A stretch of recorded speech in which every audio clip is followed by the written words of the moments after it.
These are indeed the times that try men's souls. Trying all of our souls, quite frankly. Because an assault on one of us, especially one person in particular, is an assault on us all. This week, we have learned that not one, not two, but 3 horrors occurred at the UN. It was indeed triple sabotage.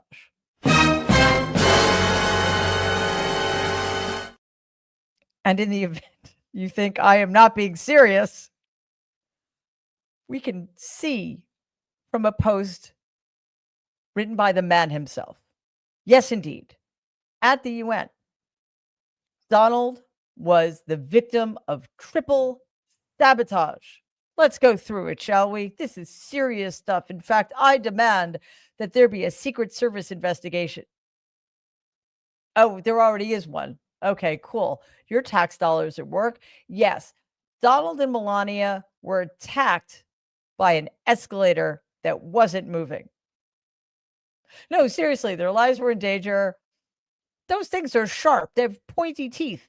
What if they had fallen? They would have been cut to ribbons. And then a man who doesn't need a teleprompter, who in fact mocks people who use them as being stupid and boring, flipped out because his teleprompter was broken for 3 minutes. Finally, and this might have been the worst thing, maybe, although I'm still suffering a little PTSD from the escalator mishap. Melania, when Donald asked him how he did, said, "I couldn't hear a word of it." Now, Donald, of course, took this to mean that there was something faulty with the audio and that somebody had purposely made it impossible for people to hear what he was saying, which would have been great for all of us. But no, I think that it's because Melania just wasn't paid enough to pay attention to what he was saying.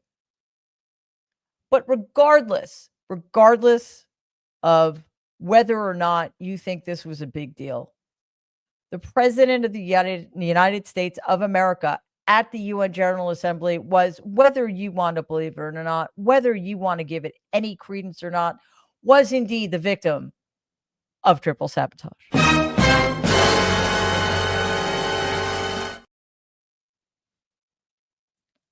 The full weight of the American intelligence agencies must be brought to bear on this horror.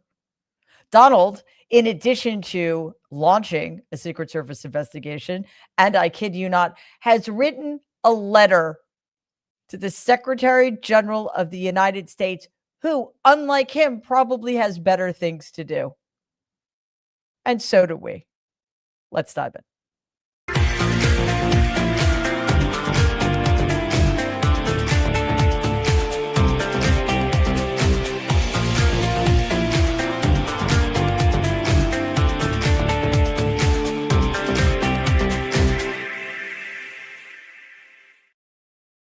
Hello, and welcome to tonight's episode of Mary Trump Live. Yes, this is a thing that's actually happening. When I woke up this morning and I saw the news, I could not believe every single story was about the fact that the president of the United States was throwing a temper tantrum because an escalator stopped and a teleprompter was malfunctioning for about, 2 minutes. Front page news. Article after article after article. He's calling for people to be fired. He's calling for multiple investigations. His speech at the UN was deeply degrading. But this is beyond the pale. So I don't really know what else to say about it because, there was a time it's actually, if you can take a step back and detach yourself, it's kind of hysterical. We've all been on escalators. Well, at least some of us have been on escalators. Apparently, a lot of Republicans haven't been. They stop on occasion. In this one, accidentally, the kill switch was triggered. I think Donald was like one step up when it happened. So This, according to conspiracy theorists on the right, made him an intentional target for assassination because I'm sure security was lax at a day every single world leader was at the UN. Anyway, we're going to move on, but what I fear is that Donald and Caroline Levitt and other people who benefit from pushing this sort of paranoid conspiratorial nonsense are not going to let it go. So, to be fair, there are certain things we're not going to let go either. For example, the fact that Donald's name appears several times in the Jeffrey Epstein files. Cool. All right. This will bring you joy. This afternoon, Donald signed an executive order directing the Attorney General and U.S. Attorney in the District of Columbia to reinstate the death penalty in Washington, D.C. That's what I'm concerned. I of course am against the death penalty in all instances. What concerns me is that he's going to make the death penalty a punishment for, I don't know, accidentally flipping the kill switch of an escalator or failing to run a teleprompter properly. The signing of this was quite something. Take a look. The death penalty for somebody that kills people in Washington, D.C. I think it's capital. It's a very interesting capital punishment, capital city. Right? It's capital. But this is our capital city. We can't allow that to happen. People come in from Iowa to look at the Lincoln Memorial and they end up getting killed. It doesn't happen anymore. It's not going to happen. And if it does happen, it's the death penalty for the person that did it. And this goes into effect. Yes, sir. Right? Pam, is that right? Yes, Could you sir. speak a little bit about that? Yes, sir. Not only are we seeking it in Washington, D.C., but all over the country again. Yeah, these bloodthirsty people are just not going to stop. I have a question. How many deaths in Washington, D.C. was Donald responsible for during COVID? I know logical inconsistency is kind of his thing, but since he totally eradicated crime in the capital, why would capital punishment be necessary? Does he know those two words are spelled differently? Probably not. Why would we need capital punishment? Anyway, I'm pretty sure that last I checked, I don't know of anybody from Iowa who was murdered in the Lincoln Memorial, but he does have a fevered, swampy imagination. This is, of course, part of a larger project of intimidating Americans in blue cities. So, and yet another reason Democrats should have and must, when they have power again, make Washington, D.C. our 51st state. So we have another day and another terrifying incident of Donald using the government to take revenge on his perceived political enemies.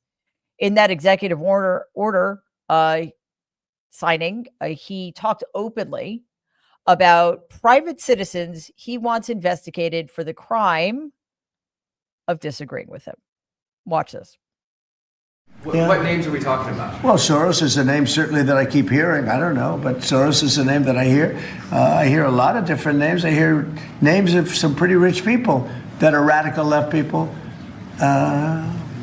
Maybe I hear about a guy named Reid Hoffman. Somebody's a pretty rich guy, I guess, and I hear about him. I don't know. Maybe could be him. Could be a lot of people. We hear the same names. But they're bad, and we're going to find out. And if they are funding these things, they're going to have some problems because they're agitators and they're anarchists. These are anarchists. I'm pretty sure George Soros is not an anarchist, but I've never met him. But what Donald is talking about there is this investigation, this bogus investigation into so-called far left radical agencies or nonprofits or what have you that are, according to Republicans, responsible for the kind of violent political rhetoric that's we're living through right now. that is creating this very dangerous climate in which political violence becomes more likely. So he's actually suggesting that people like George Soros and Reid Hoffman are funding these, what Donald is going to label terrorist organizations. On that note, the New York Times reports that a senior official at the DOJ directed U.S. attorneys in multiple cities to bring investigations targeting George Soros' Open Society foundations. Potential charges include racketeering, wire fraud, arson, and material support for terrorism. This breaks a long-standing norm, keeping political influence out of federal prosecutions. But you know what? That's out the window. It has been for a long time. This also comes in the wake of Donald's DOJ signaling plans to go after another one of his perceived political enemies. One would be former FBI Director James Comey. Here's CBS Chicago with recent developments in that case. Multiple sources tell CBS News federal prosecutors are now considering bringing a case against Comey before a grand jury. There are reports they're looking into charging him with lying to Congress when he testified in 2020 about the FBI's investigation into Russian interference in the 2016 presidential election. I stand by what the testimony you summarized that I gave in May of 2017. The 5-year statute of limitations runs out Tuesday, and just days ago, President Trump publicly urged Attorney General Pam Bondi to look into Comey and other political opponents. Yeah, that last part, that's illegal. That is not supposed to happen. The Attorney General of the United States is supposed to be independent of and from the politics of whoever is in the Oval Office. Just a quick thing. When talking about those far left organizations that are being targeted and suggesting that people like George Soros and Reid Hoffman are funding them, Donald talked about terrorism. You start throwing that word around and things are going to get very, very scary, very, very fast, because that can be used as a justification for the most horrific kinds of retribution and punishment. As for Comey, I think it's a little ungrateful of Donald to go after a guy who's largely responsible for putting him in the White House in 2016 in the first place. But he's not one to let go of grudges, because what's more important to Donald is that Comey, who was the head of the FBI at the beginning of Donald's term, actually investigated the links to Russia and interference in the 2016 election to benefit Donald. And Comey found that indeed there were links. Donald wants everybody to believe that it's a hoax. Comey never backed down, and now he's probably going to get prosecuted. Here's what White House press secretary and professional liar, funded by taxpayers, Carolyn Leavitt, had to say about Leticia James, the Attorney General of New York. The case against Leticia James was extensively investigated for 5 months, and President Trump's handpicked Attorney General Eric Siebert could not find any evidence that he committed a crime. So is the president saying here it doesn't matter if there's a crime, he just wants his political enemies to be charged? Well, let me just walk you through Leticia James. Leticia James completely abused her oath of office. Leticia James was actively and openly engaged in lawfare. You talk about weaponizing the Department of Justice. What was Leticia James's campaign slogan? It was prosecute Donald Trump. She was saying she was going to prosecute Donald Trump before she even knew if Donald Trump committed a crime, which of course we did not. Those are not the words of a serious prosecutor. Those are the words of a corrupt politician who is abusing their power. She actively campaigned on that. She also led the witch hunt, the financial fraud investigation against President Trump and the Trump Organization. Yes, the witch hunt that resulted in a conviction and massive fine to the tune of $500 million. Yes, total witch hunt. What Leavitt didn't say is why Leticia James is being prosecuted. Or let me rephrase that. She did not say whether or not the mortgage fraud charges against James were factual. Why didn't she address that issue? Because we know that there's literally no evidence to suggest that Leticia James committed mortgage fraud. So what she is saying there, what that despicable liar is saying there, is that because Leticia James, in her view, politicized her office, she must be punished. And again, I mean, I don't know. I don't know if it's wrong. I don't know if it's unseemly to run on prosecuting somebody. I assume that Leticia James knows more than you or I about what evidence the New York AG's office had at that time about Donald's criminality. I mean, it's New York. We know he's a criminal. We've known this for decades now. But as Attorney General, she just did her job. She followed the evidence. She put a case together. She ran it and she won it. In Donald Trump's America, that means that she must be punished. She must be prosecuted. And if he had his way, incarcerated. Yesterday, Donald canceled a meeting with top Democrats. If you'll remember, because he's just a coward, I guess, Chuck Schumer told us that he and Hakeem Jeffries had demanded a meeting with Donald to discuss the impending government shutdown. They wanted to negotiate a funding deal to avoid a government shutdown, which I think was deeply ill-advised. Jeffries and Schumer should hang on to whatever leverage they had. And the idea of having Democrats negotiating with Donald about anything is kind of sickening to me. But Donald canceled the meeting anyway. Now, ABC News reports that the White House Office of Management and Budget, or OMB, has instructed agencies to prepare for mass firings in the event of a shutdown next week. This is much more drastic than furloughing workers, which is what has occurred in the past during government shutdowns. According to a memo released Wednesday, agencies were told to draft reduction in force plans to eliminate positions in programs that are not aligned with Donald's priorities, which would be probably all of them, except things like, voter fraud, which doesn't exist, and funding the DOJ to go after his perceived political enemies. All of this comes on top of major federal workforce cuts already imposed this year by Elon Musk's much lamented Department of Government Efficiency. Today, Donald commented on these impending layoffs, and here's what he had to say. Why is the administration directing federal layoffs of federal workers this time around? Well, this is all caused by the Democrats. They asked us to do something that's totally unreasonable. They never change. They want to give money away to illegally, people that entered our country illegally. They want to give them massive federal money.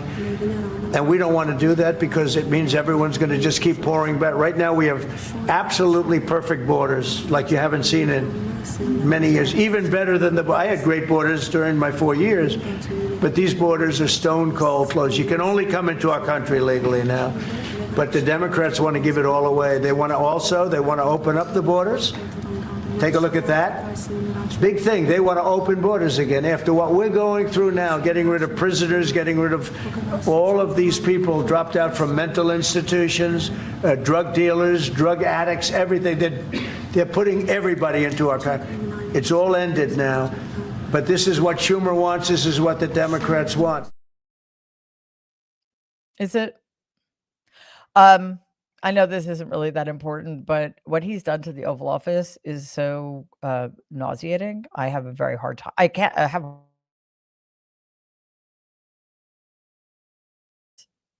Anyway, yes, blatant lie after blatant lie after blatant lie. Democrats have nothing. This is not their budget. This is the Republicans' budget. Democrats have nothing to do with it because Republicans won't negotiate with them and Donald won't meet with them.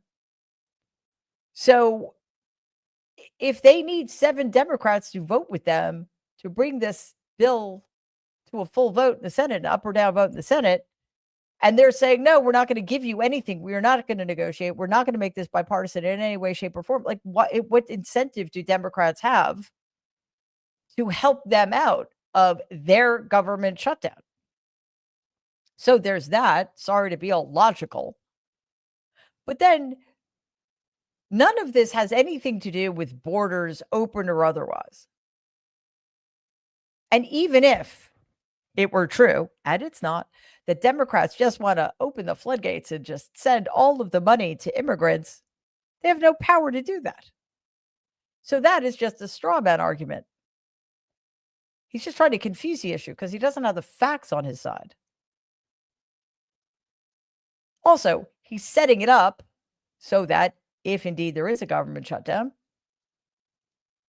the Republican Party will blame the Democrats, which again is absurd because Democrats are out of power. They do have leverage, though, and it looks like their only leverage now is to allow this government shutdown to go forward and let the American people see just how draconian the Republicans' reaction will be. If people get fired instead of furloughed because Donald doesn't want to fund certain agencies anymore, I'm not entirely sure how that can be laid at the feet of Democrats. About the shutdown, Vice President Baby J.D. Vance posted the following on Twitter, quote, Democrats are about to shut down the government because they demand we fund health care for illegal aliens, unquote. No, first of all, there's no such thing as an illegal person. Secondly,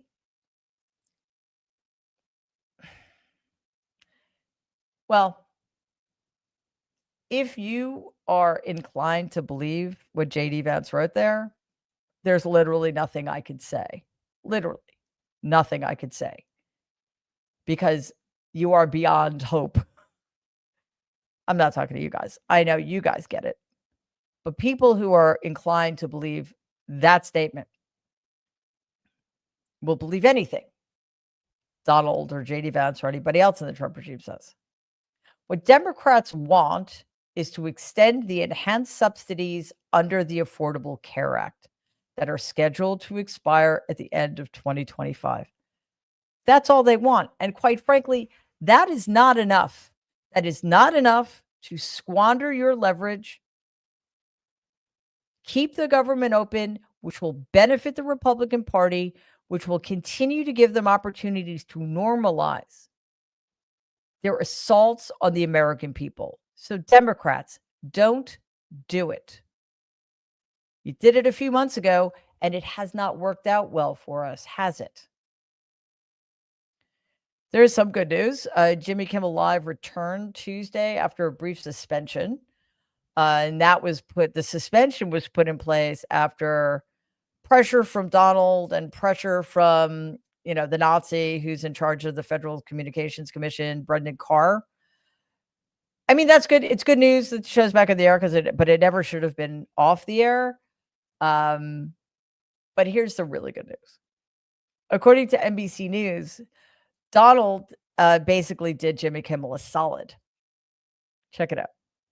First numbers for Jimmy Kimmel's big return to TV last night. Spoiler alert, gangbusters. 6 million people watched, right? That's the highest rating in like 10 years for Kimmel. He usually gets like 1.5 million people. So if you and your friends were watching Kimmel, like join the club, a ton of people were. And that's even with 20% of stations not even airing Kimmel. That's because the ball is very much in the court now of those two big companies, Nexstar, Sinclair, who have preempted Jimmy Kimmel's late night show in about 70 cities. So again, that's like, about a quarter of TVs in the country that didn't even have it last night. Yeah. About that, quickly, Nexstar and Sinclair are essentially doing Donald's bidding and giving him the power to tell you what you're allowed to watch on television. I'm not entirely sure why anybody would be okay with that. In addition to the show itself, Kimmel's Tuesday night monologue has now surpassed 20 million views on YouTube, making it his most watched monologue ever. Wednesday's follow-up quickly topped 5 million YouTube views. His return episode brought in over 6.3 million TV viewers, which is several times higher than his usual nightly average, as I said. And the rating surge comes in spite of the blackout from those affiliate companies. Maybe it has something to do with the fact that those companies are still in talks with Disney about whether to bring back the show. And again, that is not how any of this is supposed to work. It's not Friday, but we're getting there. So let's breathe. Because it's time for Thursday's emotional support moment. For today's ESM, we're going back to the ocean, which is a place I'd kind of like to stay. You know, not all of the oceans, probably not the Arctic Ocean, but you know. 9 Magellanic penguins are also going back to the ocean, which is where they belong. Yesterday, they waddled back into the waves at Punta del Este, healthy again thanks to months of rehabilitation and steady care. There was a quick farewell, and then the ocean took it from there. So let's watch this report from the Associated Press.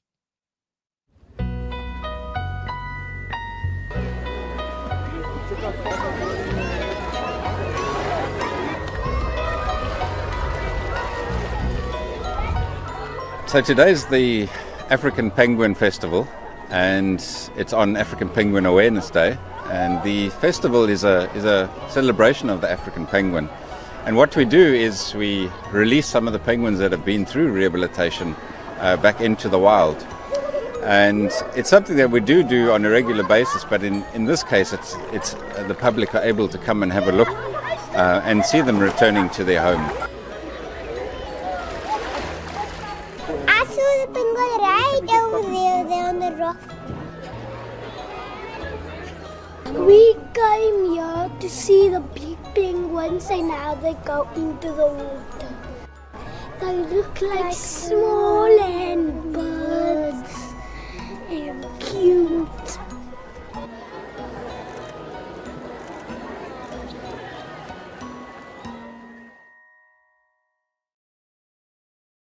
All right, I want to hang out with penguins now. And South African accents are kind of cool. All right, it is time for your questions, comments, etc. Catherine, thank you, Catherine. Comment, Trump scares my kitty's feet. Yeah, no kidding. I think keep them out of the room if he's on your television. My suggestion. Joe, thank you so much for that. As always, comment, small hands and stairs fee. Aversion to stairs fee. Yes, indeed. Joe, thank you as always. Comment, Tara did a great job yesterday. Fee, it would be great to see you both talking. Glad you're feeling better. Yeah, Tara's awesome.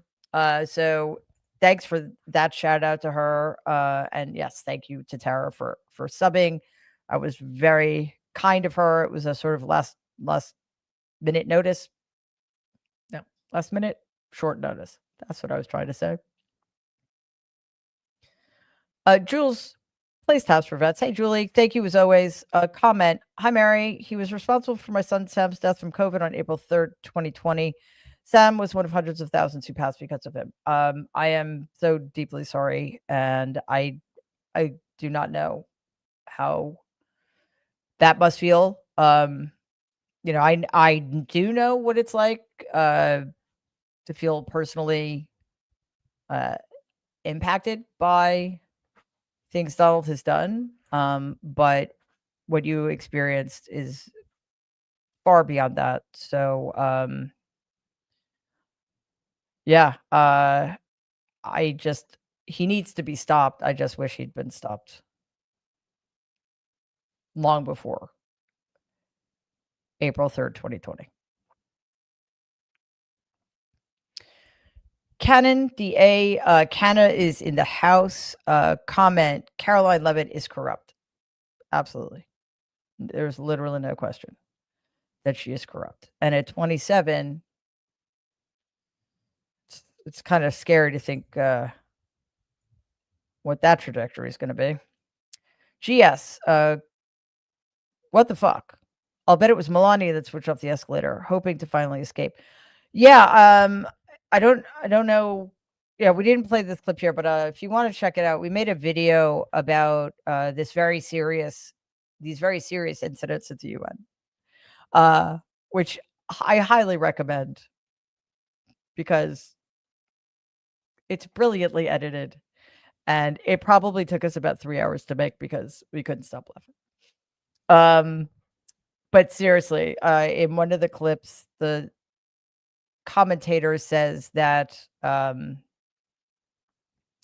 Melania was unfazed by this tragedy and led Donald up the stairs. I'm like, no, she just totally left him in the dust. Edie, member for 2 months. Fabulous. Comment, thanks, Barry. You keep me sane. Well, I'm very glad to hear that. Ron, comment, Donald using a shutdown to avoid Epstein vote. Oh, yeah. I mean, timing couldn't be more perfect. Let's hope the few Republicans on the right side of this stand strong. Although I'm guessing there's a lot of pressure being brought to bear on them. Less than lucid. Question, perfect borders. What the fuck is he talking about? He doesn't even know at this point. Yeah, I'm sure. 0 border crossings just because Donald's in the Oval Office. I do not think so. Richard, thank you very much, Richard. Comment, the UN official who asked if we see how insane he is. We do. Seeds planted in Germany are being planted here, and we're trying so hard to fight back. Yeah, and that's what we have to do. That is what we have to do, and we will. DJ Rock, comment, Mary, your uncle is the Antichrist. I cannot speak to this. I personally do not believe in the Antichrist, but I actually know people who believe in the Antichrist who share your sentiment. Terry, comment, Reagan closed our mental institutions. Reagan was, up until George W. Bush, I would have said that Reagan was one of the worst presidents ever, certainly in modern history. And then we got George W. Bush, and then we got Donald. Lois is a new member. Thank you so much, Lois. It's great to have you here. Night Owl, thank you so much as always. Comment, when being a dickhead backfires, big leafy. Kimmel. Yeah, right? My friend Bob Seska, who's also co-host of Trek Politics, new episode dropping on Saturday, says that his phrase is, Donald always makes things worse for Donald. And that is true. And yet there's always somebody to bail him out. That's the problem. Otto, question. The Oval Office looks like the Hall of Mirrors Versailles, but worse. At least in Versailles, it's like real gold.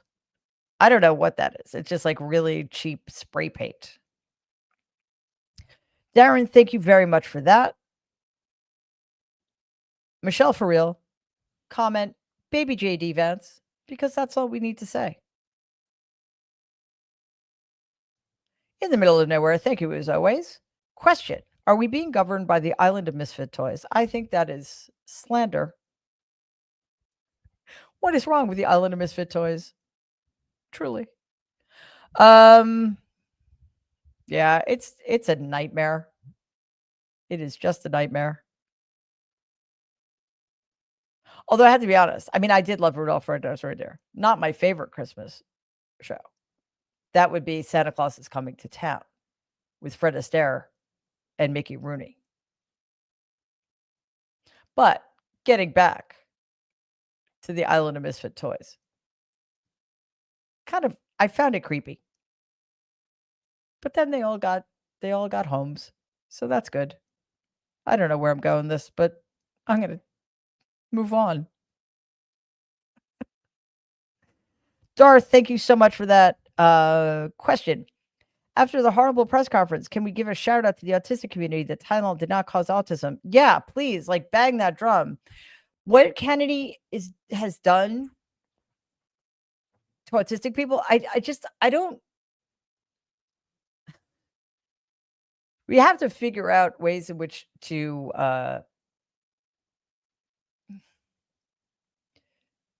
keep people from having so much power to be so destructive. Like, why this one person, this sociopath, has so much power to do the damage he's doing to Americans' health and to the autistic community in particular. It's just absolutely appalling. And then, of course, you have Donald, who's a total idiot, just going along with it for his own reasons, I guess, because Kennedy has somehow convinced him. In the middle of nowhere, again, gifted 1 Meritron Media membership. Thank you so much for that. Mary, thank you. That's excellent. Comment, love penguins and kitty treats. And 3 cat emojis. Absolutely. And finally, Blondie for Life is a super sticker, and that is much appreciated. Okay, guys, that does it for us. Thank you to everybody watching on YouTube, streaming on Twitter, streaming on our Substack, The Good in Us, listening to the podcast. Also to all of our new members, everybody gifting memberships, all of our super stickers, everybody giving us donations. We literally could not do this without you. So thank you so much to our most amazing moderators. And just quickly, easiest way to support us, subscribe to the channel. We're like this close to 470,000. We really want to get to 500, but because I math so well, 470,000 comes before 500,000. So let's get to that first. Another way, as I mentioned, we have that video about the triple sabotage. I was totally prepared for that.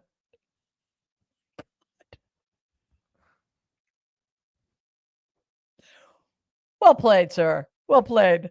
Yes, that. I'm never saying those words again, however. We have a video about that thing I just mentioned.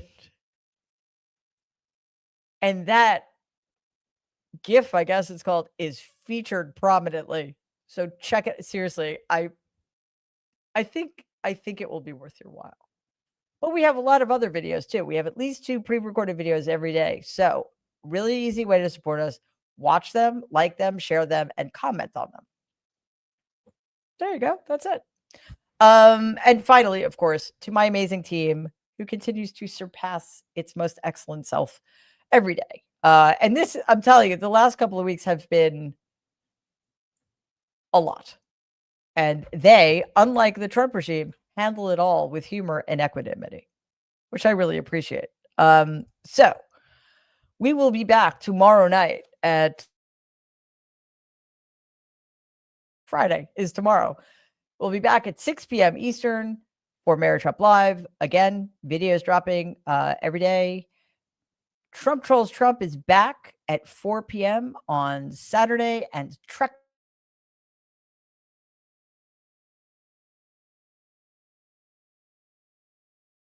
In the meantime, please watch out for those scary escalators. Stay away from broken teleprompters. And don't talk to Melania because she's not interested in anything you have to say. Also, please stay safe. Be kind. Good night.